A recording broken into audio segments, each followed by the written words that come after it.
Pode se assentar. Quero te convidar a abrir a sua Bíblia no Evangelho que João nos escreveu, no capítulo 13. Um dos textos mais conhecidos da Bíblia e principalmente da igreja, né?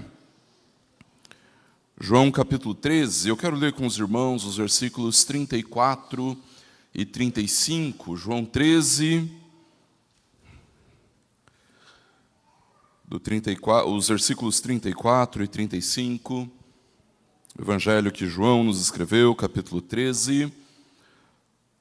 Quero ler com os irmãos os versículos 34 e 35, onde a palavra do Senhor nos diz assim: Eu lhes dou um novo mandamento, que vocês amem uns aos outros. Assim como eu os amei, que também vocês amem uns aos outros. Nisto, todos conhecerão que vocês são meus discípulos, se tiverem amor uns com os outros. Vamos orar, queridos. Deus, em nome de Jesus, Pai, nós estamos diante da Tua palavra e pedimos, Pai, para que nesse momento o Senhor fale ao nosso coração e nós sejamos verdadeiramente impactados por quem o Senhor é, pelo Teu amor, pela Tua graça manifesta na palavra. A Tua palavra é a verdade. E Deus, como nós queremos ser impactados pela verdade. Nós amamos a verdade, Deus, e nós queremos manifestar que nós amamos a verdade ao praticarmos aquilo que o Senhor nos ordena. Opera, Deus, com graça. É isso que nós te pedimos em nome e para a glória do Senhor Jesus. Amém. Queridos, nós acabamos de cantar um hino que fala sobre o sacrifício de Cristo, a morte de Jesus sobre a cruz. E talvez uma das perguntas que nem sempre nós paramos para meditar e pensar, refletir a respeito da vida cristã e daquilo que nós cremos é: por que Jesus morreu? É evidente, queridos, que todos nós, de uma certa forma, temos algumas respostas para isso, mas será, queridos, que cada uma dessas respostas encontra morada na nossa convicção de fé e nos leva a uma transformação de vida, uma transformação real de vida? Essa pergunta, queridos, precisa vir à nossa mente em todo o tempo, a cada momento, todos os dias, pensar no motivo pelo qual Jesus morreu, transforma a nossa história, transforma a nossa vida. O que é que levou Jesus a enfrentar a morte na cruz? Nós temos algumas respostas prontas, corretas, é verdade, teológicas, sim, doutrinárias, a respeito de o que levou Jesus a enfrentar, a padecer a morte na cruz. Uma das respostas, talvez, que a gente poderia dar, e tranquilamente, e com certeza ela é verdadeira, de acordo com aquilo que a Bíblia ensina, é que Jesus morreu para nos salvar, não é verdade? Jesus deu a sua vida para que nós fôssemos resgatados das trevas e vivêssemos no reino do Filho do seu amor, na maravilhosa luz de Deus. Jesus deu a sua vida para nos salvar. Outra resposta que poderia vir à sua mente é que, pelo fato de Jesus ter dado a sua vida através de um sacrifício perfeito, para que a glória e a justiça de Deus fosse satisfeita em quem Jesus é, nesta morte, nesse sacrifício substitutivo, nesse sacrifício vicário. A justiça de Deus foi satisfeita, Jesus morreu para que a justiça de Deus pudesse ser satisfeita e nós pudéssemos nos livrar da ira de Deus. Essa certamente é uma resposta correta à pergunta por que Jesus morreu. Outra resposta que nós poderíamos dar é que, por Jesus ter desviado a ira de Deus que era direcionada a nós, então a morte de Cristo proporciona a nós o perdão dos nossos pecados. Então, Jesus morreu para nos perdoar dos nossos pecados, e isso certamente é uma resposta verdadeira, correta a respeito do motivo pelo qual Jesus enfrentou a morte na cruz. Se você for assim mais presbiterianão e que gosta da mensagem da glória de Deus, da glória soberana de Deus sendo manifestada em todas as coisas, então você diria assim: Jesus morreu, Jesus enfrentou a morte na cruz para que Deus fosse glorificado em Jesus. E isso é absolutamente verdade. Cada uma dessas respostas satisfaz a pergunta: por que Jesus morreu? Todas essas coisas são absolutamente verdade e a palavra do Senhor nos ensina cada uma destas afirmações, sim. No entanto, queridos, nós não podemos nos esquecer que Jesus morreu por nos amar. O que levou Jesus à cruz, além de todas estas coisas verdadeiras, também foi o fato de que Jesus nos ama, de que Deus nos ama.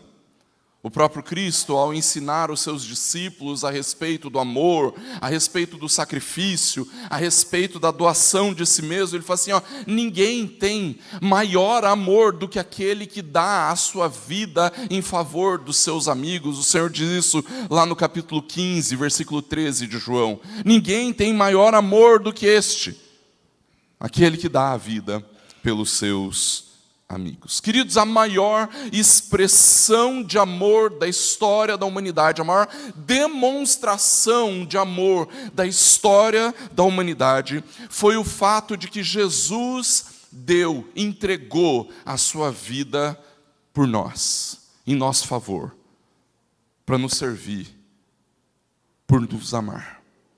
E quando essa resposta vem à nossa mente, queridos, quando nós nos lembramos desse amor infindável, desse amor magnífico, desse amor maravilhoso que nos constrange, que nos abre os olhos para uma realidade gloriosa, então, queridos, nós precisamos ser impactados por esta mensagem, por esta verdade.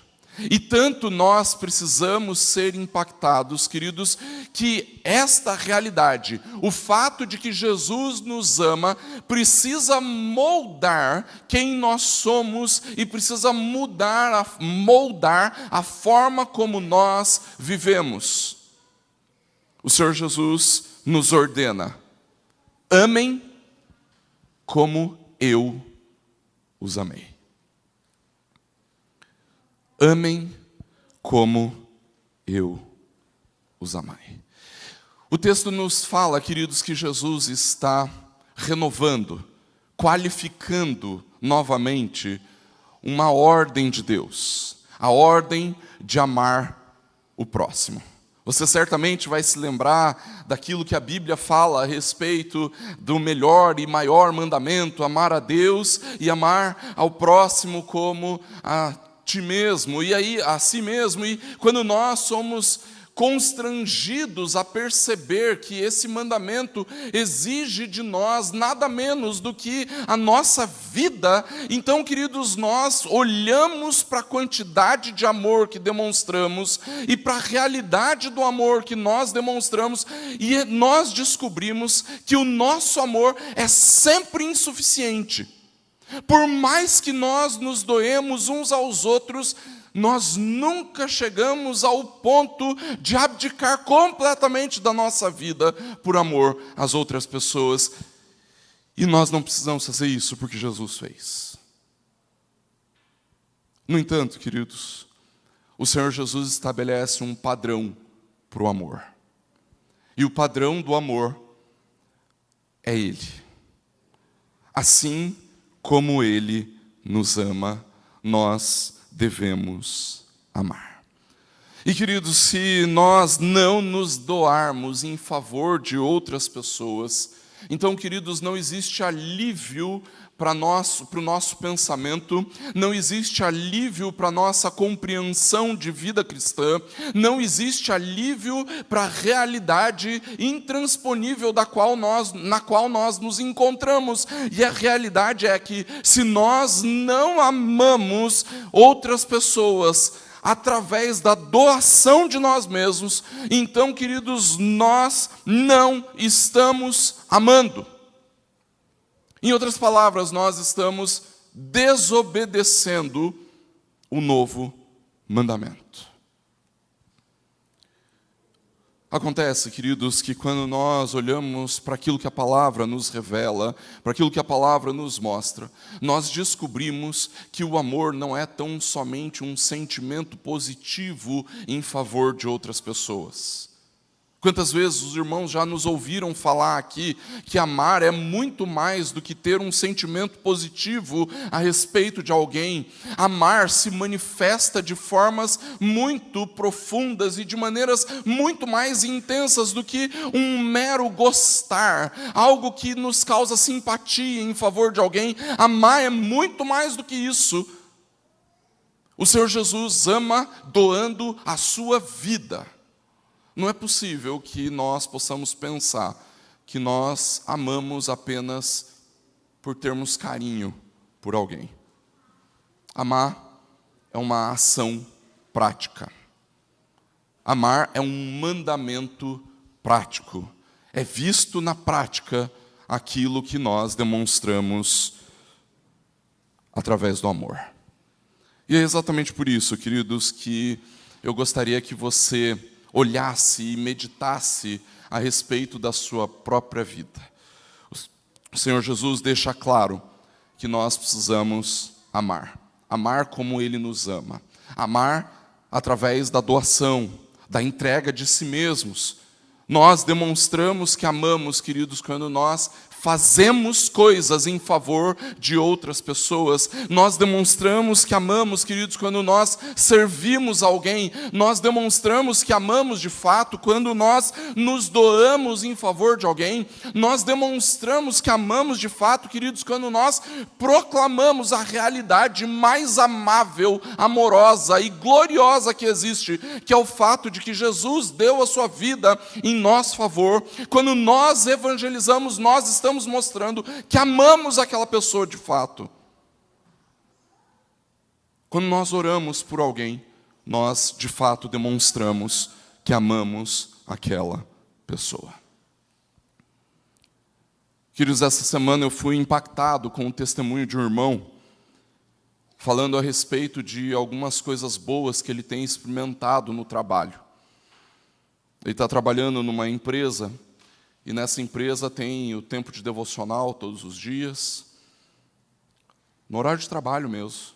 E é o chefe que diz que tem que ter, não é os funcionários matando o tempo do chefe, não, tá? Ele falou que um dia desses ele desceu para pegar uma água e tinha duas moças conversando ali no saguão enquanto ele pegava a água e tudo mais, e de repente uma delas começou a orar pela outra. E eu fiquei alarmado com o fato de ele se espantar com aquilo. Eu falei assim, mas me diga uma coisa, isso não é normal, não? Ele falou assim, pastor, eu nunca vi. Eu falei assim, não é possível. Eu não consigo acreditar que os crentes ouçam alguém no ambiente de trabalho lamentando a respeito da vida, lamentando a respeito das suas dores, compartilhando dos seus temores, e um crente não ora com essa pessoa. Irmãos, eu simplesmente não consigo acreditar.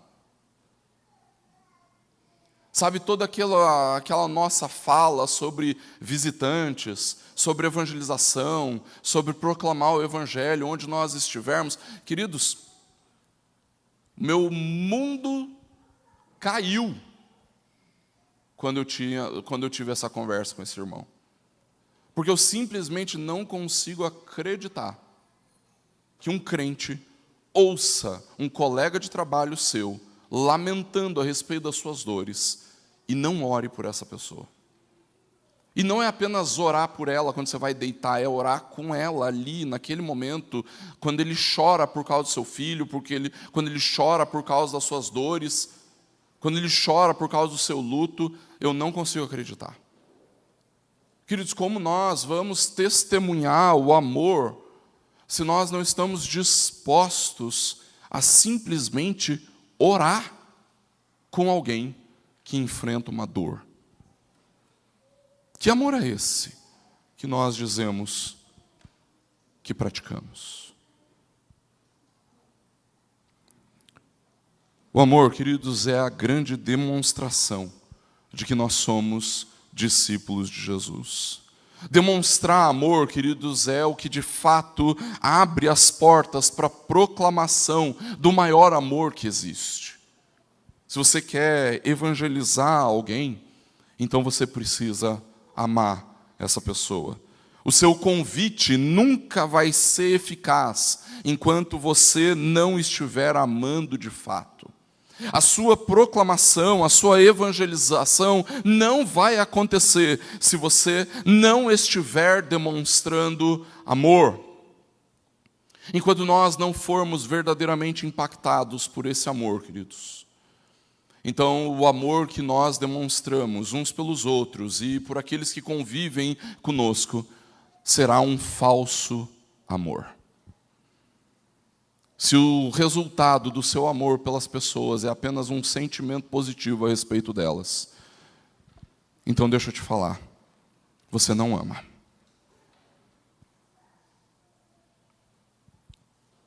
Porque amar pressupõe doação de vida. Assim como eu vos amei, que vocês amem uns aos outros. Porque é só assim, queridos, que nós demonstramos que, de fato, estamos amando as pessoas. Jesus deu a sua vida por nos amar, porque Ele nos ama, e nós somos chamados a darmos a nossa vida para demonstrar o nosso amor em favor de outras pessoas. Que o Senhor fale ao nosso coração, que Ele ministre nas nossas vidas, e que nós sejamos corrigidos na intensidade com a qual nós amamos. Nesse momento, querido,